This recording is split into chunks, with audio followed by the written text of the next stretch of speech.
Today I am continuing the last topic. So what are the already we are discussing about time study techniques, and second one is synthesis from standard data. So నేను మనం చెప్పుకున్నాం కదండి. So దాంట్లో మనకి టెక్నిక్స్లో ఫస్ట్దేమో time study techniques, రెండవది synthesis from standard data. So synthesis from standard data method synthesizes time standards that are built up or synthesized from element times previously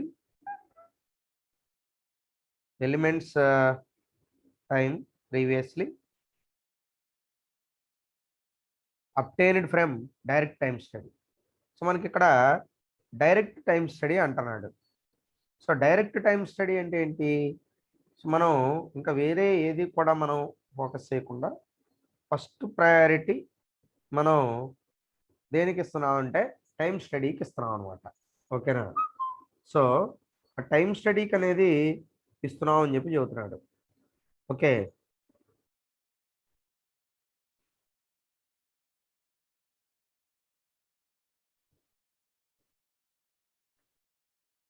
so ఈ synthesis అనేది మనం ఏం చెబుతున్నాం అంటే, సో సింథసిస్ అంటే మనకి జనరల్ మీనింగ్ ఏంటంటే సమన్వయంతో ముందుకెళ్ళడం. సో దాన్ని మనం సమన్వయం చేసుకుంటే, ఇక్కడ సమన్వయం చేయటం అంటే ఏంటి అంటే కోఆర్డినేషన్. ఓకే, సో అంటే ఈ స్టాండర్డ్ డేటాని మనం ఉపయోగించుకుంటూ దాంతోపాటుగా టైం స్టాండర్డ్స్ అనే వాటిని కూడా మనం అనాలసిస్ కాదు, సో వాటిని కూడా మనం కోఆర్డినేట్ చేస్తూ that are built up or synthesised from element times previously obtained from direct time study. So ఇంతకుముందు మనం డైరెక్ట్ టైం స్టడీ చేసాం కదా, ఆ డైరెక్ట్ టైం స్టడీ చేసినటువంటి డేటాని, ఇప్పుడు ఉన్నటువంటి డేటాని, మనకి స్టాండర్డ్ డేటాని ఏదైతే ఉన్నాయో ఈ డేటా రెండింటిని మనం కోఆర్డినేట్ చేయటాన్ని, వాటి మధ్య ఉన్నటువంటి ఆ రిలేషన్ని మనం ఫైండ్ అవుట్ చేయటమే ఈ సింథసిస్ ఫ్రమ్ స్టాండర్డ్ డేటా అంటున్నాడు. Most of the organizations that have an independent work study department built up a synthetic table converting the commoner elements. So ఇక్కడ మనకి ఎక్కువ ఆర్గనైజేషన్స్ జనరల్గా that have an independent work study department, అంటే సపరేట్గా ఒక work study department ఉంటుంది ఇండిపెండెంట్గా. Build up a synthetic table converting the commoner elements. So దానికి మనకి ఏం చేస్తారంటే ఒక సింథటిక్ టేబుల్ ఏదైతే ఉందో ఆ సింథటిక్ టేబుల్ని బిల్డప్ చేసి that table converting the commoner elements. So ఆ టేబుల్ అనే దాన్ని మనం ఏం చేస్తున్నాం, కామనర్ ఎలిమెంట్స్గా కన్వర్ట్ చేసుకుంటున్నాం, అంటే మనకి అర్థం కావడం కోసం. However some units also use such time record of other organisations as standard data. So మనం ఎలా చూసుకున్నప్పటికీ కూడా some units also use such time record of other organisations as standard data. అంటే మన దగ్గర ఉన్నటువంటి డేటానే కాకుండా వేరొక కంపెనీ యొక్క డేటాని మనం తీసుకుని కూడా దాంతో మనం కంపారిజన్ చేస్తాం. అదర్ ఆర్గనైజేషన్స్ అన్నాడు చూడండి. సో ఎందుకని? వాళ్ళకి ఎంత టైం పడుతుంది, మనకెంత టైం పడుతుంది, that is very very important. రెండింటిని కోఆర్డినేట్ చేసుకోవటం. ఓకేనా? సో స్టాండర్డ్ డేటా అనే దాన్ని మనదైనా తీసుకోవచ్చు, వేరే కంపెనీ అయినా తీసుకోవచ్చు, that is standard data. So ఆ స్టాండర్డ్ డేటాని మనం టైం స్టడీ ద్వారా మనం ఫైండ్ అవుట్ చేసినటువంటి డేటాతో కంపారిజన్ చేసుకుంటాం. ఓకేనా? దాన్నే సింథసిస్ అంటున్నాం. For obvious non commonality of technology, skill, process and working environments the type synthesis may not always be correct. అంటే మన ఆర్గనైజేషన్లో ఉన్నటువంటి టెక్నాలజీ, వాళ్ళ ఆర్గనైజేషన్లో ఉన్న టెక్నాలజీ, అక్కడ ఉన్నటువంటి స్కిల్స్, ఇక్కడ ఉన్నటువంటి స్కిల్స్, అక్కడ ఉన్నటువంటి ప్రాసెస్, ఇక్కడ ఉన్నటువంటి ప్రాసెస్, అక్కడ ఉన్నటువంటి వర్కింగ్ ఎన్విరాన్మెంట్స్, ఇక్కడ ఉన్నటువంటి వర్కింగ్ ఎన్విరాన్మెంట్స్, అంటే మన దగ్గర ఉన్నటువంటి వాటితోటి ఈ ఇప్పుడు మనం చెప్పుకున్నటువంటి మన దగ్గర ఎలా ఉన్నాయి, వాళ్ళ దగ్గర ఎలా ఉన్నాయి అనేది ఇంపార్టెంట్. ఇక్కడ రెండు ఒకే రకంగా ఉన్నాయి అనుకోండి, దిస్ ఈజ్ సక్సెస్ఫుల్. ఈ రెండింటికి మధ్య తేడా ఉందనుకోండి, అది సక్సెస్ అవ్వదు. ఎందుకని? అక్కడ ఉన్నటువంటి వర్కింగ్ కండిషన్స్ వేరు, ఇక్కడ ఉన్న వర్కింగ్ కండిషన్స్ వేరు, అక్కడ వాళ్ళు చేసే ప్రాసెస్ వేరు, మనం చేసే ప్రాసెస్ వేరు, అక్కడ ఉన్నటువంటి టెక్నాలజీ వేరు, మన దగ్గర ఉన్నటువంటి టెక్నాలజీ వేరు, అక్కడ ఉన్నటువంటి కమాడిటీ వేరు, ఇక్కడ ఉన్నటువంటి కమాడిటీ వేరు, అక్కడ ఉన్నటువంటి స్కిల్డ్ పీపుల్ వేరు, ఇక్కడ ఉన్నటువంటి స్కిల్డ్ పీపుల్ వేరు. ఇలా వేరువేరుగా ఉన్నప్పుడు కుదరదు కదా కంపారిజన్ చేయటం. డిఫరెన్సెస్ వస్తాయి కానీ కంపారిజన్ కుదరదు. అర్థమైందా? కుదిరినా ఏదో 1, 2 కుదురుతాయి కానీ అన్నిట్లోనూ మనం కుదరదు కదా కంపారిజన్ అనేది. కాబట్టి that is the bigger problem. కాబట్టి ఇలా 2 సిమిలర్‌గా ఉన్న వాటికైతే సింథసిస్ ఫ్రమ్ స్టాండర్డ్ డేటా అనేది మనకి పాసిబుల్ అవుతుంది. అలా రెండిటికి కంపారిజన్ లేకపోతే మాత్రం, అంటే రెండిట్లో సిమిలారిటీస్ లేకపోతే మాత్రం ఈ సింథసిస్ ఫ్రమ్ స్టాండర్డ్ డేటా అనేది కుదరదు. అర్థమైందా? So that is important thing. Next third one, predetermined motion time system. Third technique is predetermined motion time system. See, predetermined motion time system లో ఏం చెప్తున్నాడంటే, it is a method or simply PMTS technique. దీన్ని మనం shortcut లో PMTS అని కూడా పిలుస్తాం. The normal times are fixed for basic human motions. So మనకి జనరల్గా నార్మల్గా మన టైం అనేది ఏ విధంగా ఫిక్స్ చేస్తామంటే బేసిక్ హ్యూమన్ మోషన్స్, అంటే జనరల్గా మన హ్యూమన్ బీయింగ్స్ యొక్క మూవ్మెంట్స్ ఏవైతే ఉన్నాయో వాటిని బేస్ చేసుకుని మనం నార్మల్ టైమ్స్ అనే వాటిని క్యాలిక్యులేట్ చేస్తాం. These time values are used to fix the time required for doing a job. So ఈ టైం వాల్యూస్ని మనం బేస్ చేసుకుని ఒక వర్క్ కంప్లీట్ అవ్వడానికి, ఆ జాబ్ చేయడానికి మనకి ఎంత టైం పడుతుందనేది మనం ఫిక్స్ చేస్తాం. Normally 3 times are fixed for 1 జాబ్. సో నార్మల్గా మనకి 3 times ఫిక్స్ చేస్తారు ఒక నార్మల్ జాబ్కి. That is 1 time is fixed for each level of performance. ఫస్ట్ది ఫిక్స్డ్ టైం ఉంటుంది. The level of performance may be normal, fast and very fast. అంటే level of performance అనేది నార్మల్గా ఉండొచ్చు, ఫాస్ట్గా ఉండొచ్చు, వెరీ ఫాస్ట్గా ఉండొచ్చు. ఓకేనా? సో 3 లెవెల్స్ మనకి ఇంపార్టెంట్ ఇక్కడ. PMTS is better than motion studies because it gives the detailed analysis of the motion. So మనకి పిఎంటిఎస్ అనేది మిగతా మిగతా మోషన్ స్టడీస్ తోటి కంపారిజన్ చేస్తే this gives bettered detailed analysis of each and every motion performed by the human being. ఓకేనా? So human being సంబంధించినటువంటి ప్రతి ఒక్క మోషన్ని, దానికి సంబంధించినటువంటి క్లియర్ అనాలిసిస్ని మనకి ఇస్తుంది. And it fixes the standard time for doing that motion. So అదేవిధంగా it fixes the standard time for doing that motion. అదేవిధంగా ఒక స్టాండర్డ్ టైం అనేది కూడా మనకి ఫిక్స్ చేయడానికి పిఎంటిఎస్ అనేది బాగా ఉపయోగపడుతుంది. అంటే ఒక పర్టికులర్ మూమెంట్ కంప్లీట్ అవ్వడానికి స్టాండర్డ్ టైం అంటే ఏంటంటే, సో ఆ టైంలో మ్యాక్సిమం అయిపోయే టైం అనమాట. అంటే ఆ మూమెంట్ కంప్లీట్ అవ్వడానికి బట్టే మ్యాక్సిమం టైంని మనం స్టాండర్డ్ టైం అంటాం, అంతేగాని మినిమం టైం కాదు. అర్థమైందా? సో అంటే మనం అన్ని పాసిబిలిటీస్ చూసుకుని అన్ని విషయాల్లో అన్ని ఫ్యాక్టర్స్లో మనం కంపారిజన్ చేసుకున్న తర్వాతే మనం ఇది ఫైనల్ చేస్తాం. కాబట్టి స్టాండర్డ్ టైం అనేది ఇక మ్యాక్సిమం టైం అనమాట. సో అంతకన్నా ఎక్కువ అనేది చేయొచ్చు, అంతకన్నా తక్కువ టైంలో చేయొచ్చు. అది ఇక అల్టిమేట్. అంతకన్నా ఎక్కువ టైంలో చేశాడంటే సో అతని పెర్ఫార్మెన్స్ బాగాలేదని అర్థం. స్టాండర్డ్ టైం కన్నా ఎక్కువ టైం తీసుకున్నాడంటే అతని పెర్ఫార్మెన్స్ బాగాలేదు, ఎందుకంటే మ్యాక్సిమం టైం పట్టేది అదే. అంతకన్నా అతను ఎక్కువ తీసుకున్నాడంటే అతని పెర్ఫార్మెన్స్ బాగాలేదని అల్టిమేట్గా. అంతకన్నా తక్కువ టైం తీసుకున్నాడు అనుకోండి, అతని పెర్ఫార్మెన్స్ చాలా బాగుంది, అంతే కదా? అదనమాట. తర్వాత PMTS technique is used mostly for jobs which are planned for future. However it can also be used for current jobs as an alternative to time study. So PMTS అనే టెక్నిక్ మనం దేనికోసం use చేస్తారంటే, used mostly for jobs. So మనకి అది mostly for jobs which are planned for future. అంటే ఏదైతే మనకి ఫ్యూచర్కి plan చేస్తారో వాటికి సంబంధించి, మనకు ఆ జాబ్స్కి సంబంధించి ఏదైతే ఫ్యూచర్ ప్లానింగ్ ఉంటుందో ఆ ప్లానింగ్కి పిఎంటిఎస్ టెక్నిక్స్ అనేది వాడతారు. However it can also be used for current jobs as an alternative to time study. అదేవిధంగా ఇప్పుడు ఉన్నట్టు కరెంట్ జాబ్స్లో కూడా ఇది ఉపయోగించుకోవచ్చు టైమ్ స్టడీకి ఆల్టర్నేటివ్గా. The benefits or advantages of PMTS method. What are the advantages of the PMTS method is, it is a very accurate method. So ఇది యాక్యురేట్గా ఉంటుంది దీంట్లో. It avoid subjective judgement or bias of writer. So ఇది మనకి ఏం చేస్తుందంటే it avoid subjective judgement or bias of writer.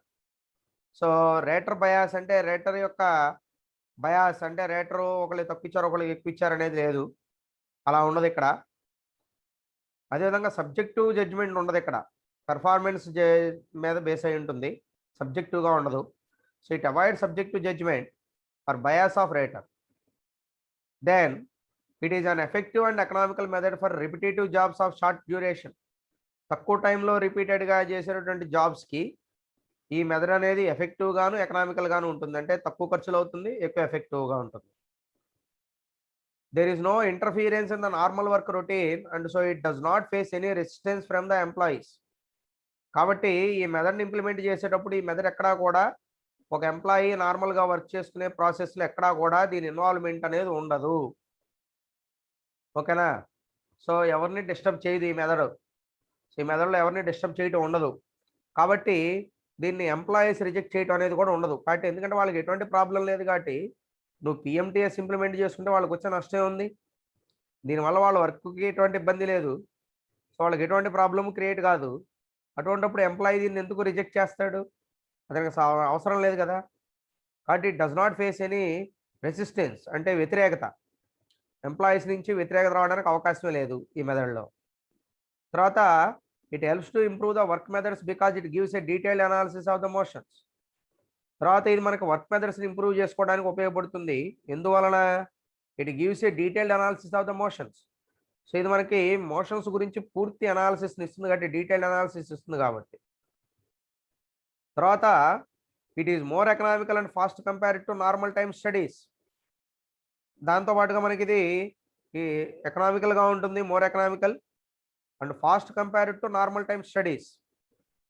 Okay, so అదేవిధంగా comparison అనేది కూడా ఫాస్ట్గా ఉంటుంది నార్మల్ టైమ్ స్టడీస్ కన్నా పోలిస్తే, ఎకనామికల్గాను ఉంటుంది, నార్మల్ టైమ్ స్టడీస్తో పోలిస్తే ఇది ఫాస్ట్గా కూడా ఉంటుంది. Okay, so these are the uses or advantages of PMTS method. Next fourth one, analytical estimating. So analytical estimating పేరులోనే ఉంది అనలైటికల్ ఎస్టిమేటింగ్ అని. సో మనం ఒక అనాలిసిస్ తోటి ముందుకెళ్తాం, సో దాంతో ఎస్టిమేషన్ అనేది చేసుకుంటాం.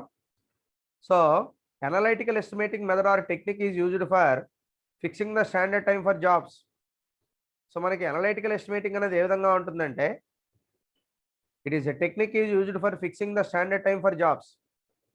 సో జాబ్కి స్టాండర్డ్ టైంని మనం డిసైడ్ చేయడానికి, ఫిక్స్ చేయడానికి, అదేవిధంగా which are long and repetitive, ఏవైతే మనకి ఎక్కువ టైం పడతాయో రిపిటేటివ్గా ఉంటాయో వాటికి మనం ఈ టైంని మనం ఫిక్స్ చేయడానికి, స్టాండర్డ్ టైంని ఫిక్స్ చేయడానికి అనలైటికల్ ఎస్టిమేటింగ్ అనేది ఉపయోగపడుతుంది. అమ్మా అల్టిమేట్గా టైం స్టడీలో ఈ వర్క్ మెజర్మెంట్లో మనం చేసేది ఏంటంటే స్టాండర్డ్ టైంని ఫిక్స్ చేయడం. గుర్తుపెట్టుకోండి, అంటే ఒక పని చేయడానికి పట్టేటటువంటి మ్యాక్సిమం టైం, అదే మన ఇక్కడ ఇంపార్టెంట్ టాస్క్, గుర్తుపెట్టుకోండి. ఓకేనా? అది మెయిన్ ఎయిమ్ ఇది.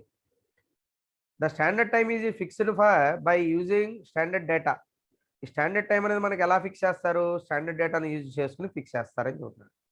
However if standard data is not available, ఒకవేళ మనకి స్టాండర్డ్ డేటా అనేది అవైలబుల్గా లేకపోతే, then the standard time is fixed based on the experience of the work study engineer. ఒకవేళ మనకి స్టాండర్డ్ డేటా అనేది అవైలబుల్గా లేకపోతే, వర్క్ స్టడీ ఇంజనీర్కి యొక్క ఎక్స్పీరియన్స్లో అతనికి ఈ పని చేయడానికి ఎంత టైం పడుతుందో కనుక్కుని అతని యొక్క ఎస్టిమేషన్ మీద బేస్ అయ్యి మనం స్టాండర్డ్ టైంని ఫిక్స్ చేయడం జరుగుతుంది. సో ఇది ఎప్పుడు మన దగ్గర స్టాండర్డ్ డేటా అవైలబుల్గా లేనప్పుడు. తర్వాత the benefits or disadvantages of analytical estimating technique. So advantages ఏంటి అనేది చూస్తే, first one, it helps in planning and scheduling the production activities.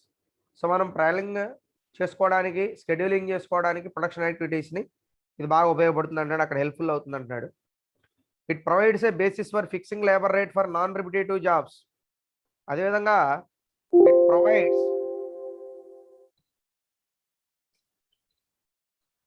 Provides a basis for fixing labour rate for non repetitive jobs. అంటే non repetitive jobs ఏవైతే ఉన్నాయో వాటికి మనం టైంని fix చేసుకోవడానికి కూడా ఈ టెక్నిక్ అనేది ఉపయోగపడుతుంది. అనలిటికల్ ఎస్టిమేటింగ్ టెక్నిక్ అనేది ఉపయోగపడుతుంది చెబుతున్నాడు. It is economical because it uses standard data for fixing the standard time of each job. So మనం స్టాండర్డ్ డేటా తోటి స్టాండర్డ్ టైంని ఫిక్స్ చేయడానికి ఇది మంచి ఎకనామికల్, అంటే తక్కువ ఖర్చులో అయిపోతుందని చెబుతున్నాడు. That is another advantage. So one disadvantage or limitation of analytical estimating method is, ఒకే ఒక్క లిమిటేషన్ ఉంది దీంట్లో, అంటే ఒకే ఒక్క disadvantage. When standard data is not available for a job then the standard time is fixed by the work study engineer. Work study engineer చెప్పిన దాని మీద ఫిక్స్ అవుతాం కాబట్టి he uses this experience and judgment for estimating the standard time. This is not accurate compared to a scientific time study. So అతనికి experience మీద base చేసుకునేది, అది assumption అది. కాబట్టి మనం స్టాండర్డ్ టైంగా తీసుకోవడం వల్ల అది 100% యాక్యురసీ ఉండదు, అంటే యాక్యురేట్గా మనం స్టాండర్డ్ టైంని చెప్పలేం కాబట్టి. సో సైంటిఫిక్ టైం స్టడీతో పోలిస్తే మనకి దీంట్లో రిజల్ట్స్ అనేవి యాక్యురేట్గా ఉండవు, స్టాండర్డ్ టైం అనేది యాక్యురేట్గా ఉండదు. That is only the disadvantage. అది కూడా ఇప్పుడు స్టాండర్డ్ డేటా లేనప్పుడే, గుర్తుపెట్టుకోండి. స్టాండర్డ్ డేటా లేనప్పుడు మనం వర్క్ స్టడీ ఇంజనీర్ మీద బేస్ అవుతున్నాం. ఆయన జడ్జిమెంట్ కరెక్ట్గా ఉండొచ్చు, లేకపోవచ్చు. దానివల్ల మనకి యాక్యురేట్ స్టాండర్డ్ టైం అనేది రాదు. కాబట్టి మనం సైంటిఫిక్ టైం స్టడీ తోటి పోలిస్తే దీంట్లో ఉన్నటువంటి ఒకే ఒక డిసడ్వాంటేజ్ ఏంటంటే స్టాండర్డ్ డేటా లేనప్పుడు మనం యాక్యురేట్గా స్టాండర్డ్ టైంని చెప్పలేము. That is only the disadvantage in the analytical estimating. Okay, right. Then next technique, so fifth one is work sampling or ratio delay method. So work sampling అంటారు, దీన్ని ratio delay method అంటారు. So రెండిట్లో ఏదైనా ఒకటే. A work measurement method in which the work of several employees is sampled randomly. ఇది మనకి ఇక్కడ ఏం లేదు, చూస్తుండగా శాంప్లింగ్ అంటే ఏంటంటే ర్యాండమ్గా కొన్ని శాంపిల్స్ తీసుకుంటాం, ఎంప్లాయీస్ పనిచేసినటువంటి వాళ్ళ టైమ్స్ని శాంపిల్గా తీసుకుంటాం అంటే పీరియాడికల్ ఇంటర్వల్స్. సో ఒక పర్టికులర్ టైం ఇంటర్వల్స్ పెట్టుకుంటే 1 అవర్కి ఒకసారి, 2 అవర్స్కి ఒకసారి, లేదంటే పొద్దున పూట ఒకసారి, మధ్యాహ్నం పూట ఒకసారి, అంటే మార్నింగ్ సెషన్లో ఒకసారి, ఆఫ్టర్నూన్ సెషన్లో ఒకసారి, ఇట్లా ఏదో టైంలో మనం ర్యాండమ్గా పిక్ చేసుకుంటాం. To ascertain the proportion of total operations of A specific activity. అంటే మనం టోటల్ ఆపరేషన్స్ తీసుకుని దాన్ని ప్రొపోర్షనేట్ చేసుకుని దాన్ని బేస్ చేసుకుని మనం ఒక స్పెసిఫిక్ యాక్టివిటీకి సంబంధించినటువంటి డేటాను మనం ర్యాండమ్గా సెలెక్ట్ చేసుకుంటాం. సో దానికి ప్రొసీజర్ ఒకటి ఉంది ఇక్కడ, procedure for conducting time study. So అది వర్క్ శాంప్లింగ్ అంటే అలాగా. సో వాటిలోంచి తీసుకుని యావరేజ్ టైంని మనం క్యాలిక్యులేట్ చేసుకుంటాం అదనమాట. దాంతో మనకి వర్క్ శాంప్లింగ్ అయిపోయింది. నెక్స్ట్ మనం procedure for conducting time study. So time study conduct చేయడానికి మనకి ప్రొసీజర్ ఒకటి ఉంది, స్టాండర్డ్ ప్రొసీజర్. అదేంటనేది చూద్దాం. For conducting time study average workers and average machines are selected. So మనం టైమ్ స్టడీని కండక్ట్ చేయడానికి మనకి ఇక్కడ యావరేజ్ వర్కర్స్, దాంతోపాటు యావరేజ్ మెషిన్స్ అనే వాటిని సెలెక్ట్ చేసుకోవాలి.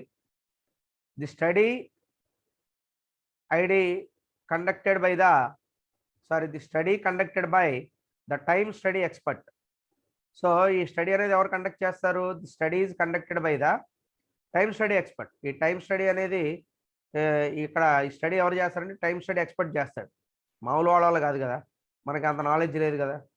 Who should be familiar with all the information related to the job and the conditions in which it is being done.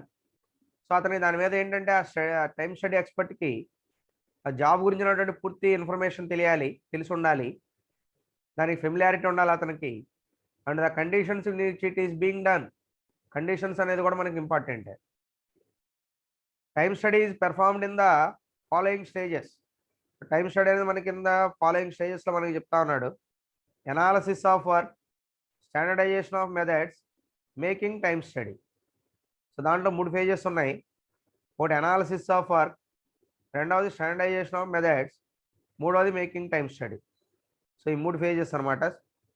So first one analysis of work.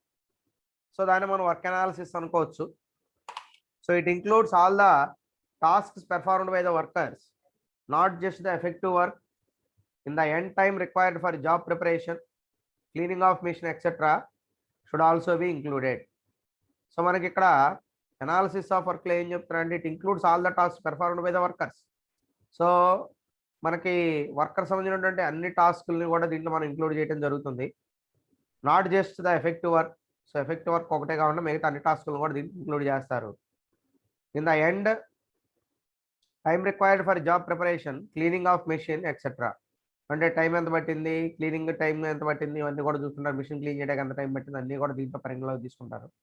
Should also be included. And next one is standardisation of methods. Next stage standardisation of methods. దీనిలో related to materials, equipment, tools, working conditions to ensure an acceptable method which is easy, safe and the fastest.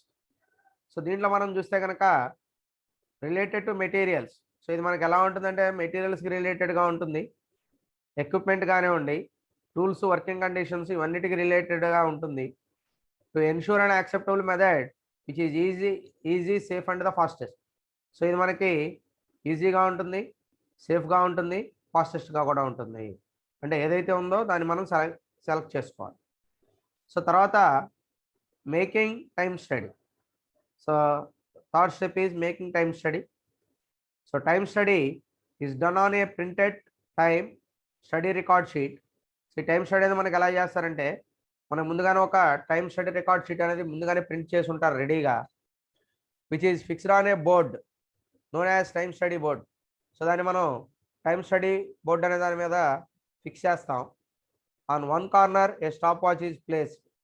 దానిలో మనకు ఒక కార్నర్లో stop watch పెడతారు, time record చేసుకోవాలి కాబట్టి. Different time recordings of elements are recorded in the corresponding column of the recorded sheet. So ఆ recorded షీట్లో ప్రతి కాలము సంబంధించి ఎంత టైం పట్టింది ఏంటనేది మనకు అక్కడ ముందుగానే కాలమ్స్ పెడతారు. ఆ పర్టికులర్ ఎలిమెంట్కి సంబంధించి ఎంత టైం పట్టింది అనేది మనకు అట్ట ఎలిమెంట్కి ఎదురుగా రాసేస్తారు. Several sets of reading are taken to arrive at a accurate result after nothing all these readings. So మనం అన్ని షీట్స్ తీసుకుని ఈ ఒక్కొక్క వర్కర్ షీట్స్ కంపారిజన్ చేసి సో టోటల్గా ఎంత టైం పట్టింది, వీళ్ళకి ఎంత పట్టింది అనేది మనం అన్ని షీట్స్ దగ్గర పెట్టుకుని కంపారిజన్ చేస్తాం ఆ రీడింగ్స్ని. ఫైనల్గా అప్పుడు దానికి ఒక యాక్యురేట్ టైం అనేది మనం ఫైండ్ అవుట్ చేస్తాం. So average time is calculated neglecting.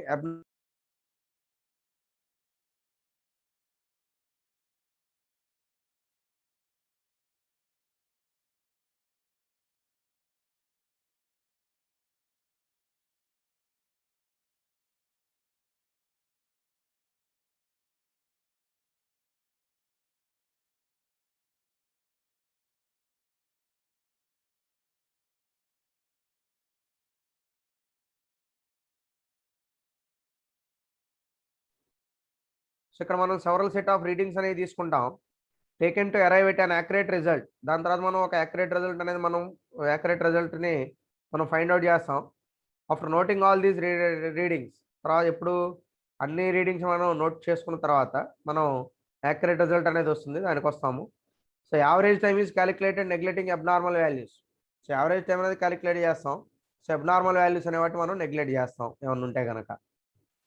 So తర్వాత different time readings of elements are recorded in the corresponding columns of the record sheet. Several set of readings are taken. So repetition adi repeat ayindi, sorry. So standard time, it is the time which is taken by a normal worker for a specific task or job.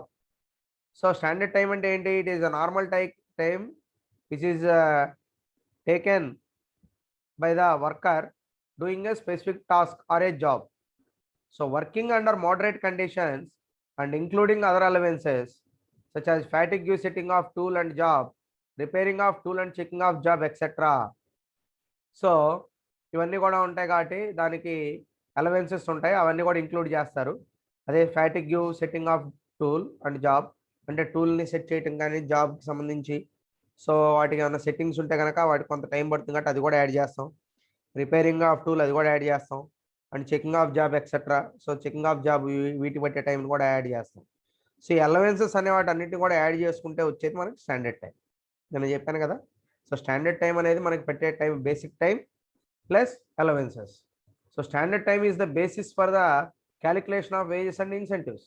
ఈ standard time అనేది మనకి దేనికి బేస్గా అంటే calculation of wages and incentives. అంటే మనం వేజెస్ని ఇన్సెంటివ్స్ని calculate చేయడానికి ఇది ఒక బేస్గా మనకు ఉపయోగపడుతుంది స్టాండర్డ్ టైం అనేది. So standard time equal to average time into rating factor plus other allowances. So standard time అనేది మనకి ఎలా క్యాలిక్యులేట్ చేస్తారంటే average time into rating factor plus other allowances. So average time ఎంత పడుతుంది, రేటింగ్ ఫ్యాక్టర్ ఒకటి తీసుకుంటాం, other అలవెన్సెస్ని add చేస్తాం, that is standard time. So rating factor కావాలిగా.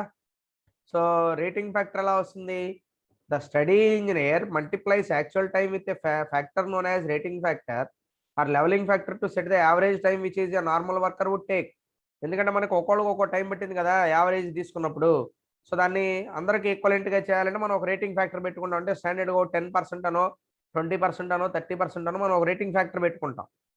సో ఆ రేటింగ్ ఫ్యాక్టర్ పెట్టుకుని దాంతో మల్టిప్లై చేస్తాం అందరి యొక్క పెర్ఫార్మెన్స్. కాబట్టి అందరికి అది ఈక్వల్గా ఉండాలి కాబట్టి అందరూ ఒకేలా పనిచేయలేరు కాబట్టి మనం ఒక కామన్ రేటింగ్ ఫ్యాక్టర్ పెట్టుకుని ఆ రేటింగ్ ఫ్యాక్టర్ తోటి మల్టిప్లై చేస్తాం యాక్చువల్ టైంని. దానికి అలవెన్సెస్ కలుపుతున్నాం. అప్పుడు మనకి ఏమవుతుంది? అందరి యొక్క పనితీరుని బేస్ చేసుకుని మనం ఫైండ్ అవుట్ చేసినట్టు అవుతుంది, లేకపోతే డీవియేషన్ వస్తుంది. So this is expressed as a percentage of the effacing of representative operator which is in comparison to some of his average fellow workers. So మనకి ఇది ఏ విధంగా ఎక్స్ప్రెస్ చేస్తారన్నాడు? As a percentage of the effacing of representative operator. So representative ఆపరేటర్కి సంబంధించినటువంటి వర్క్కి సంబంధించి ఎఫిషియన్సీకి సంబంధించి which is in comparison to some is average fellow workers. So వేరే వాళ్ళ యొక్క వర్క్ తోటి ఇతని యొక్క వర్క్ని మనం కంపారిజన్ చేయడం అనేది జరుగుతుంది దీంట్లో. సో పెర్ఫార్మెన్స్ రేటింగ్ అనేది కూడా important. Next, so it is that process during which the time study engineer compares the performance of the operator of normal performance. So normal పెర్ఫార్మెన్స్ని అదేవిధంగా ఆపరేటర్ యొక్క పెర్ఫార్మెన్స్ని మనం రెండింటిని కూడా ఇక్కడ కంపారిజన్ చేయడం జరుగుతుంది. So observed performance by normal performance అంటే మనం అబ్జర్వ్ చేసిన performance by normal performance into 100 వేస్తే మనకి పెర్ఫార్మెన్స్ రేటింగ్ వస్తుంది.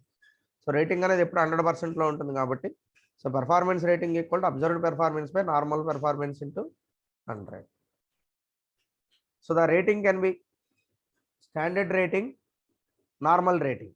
సో రేటింగ్ అనేది ఎలా ఉంటుంది? స్టాండర్డ్ రేటింగ్ ఉంటుంది, నార్మల్ రేటింగ్ ఉంటుంది. సో స్టాండర్డ్ రేటింగ్ అనేది ఎలాగుంటుంది?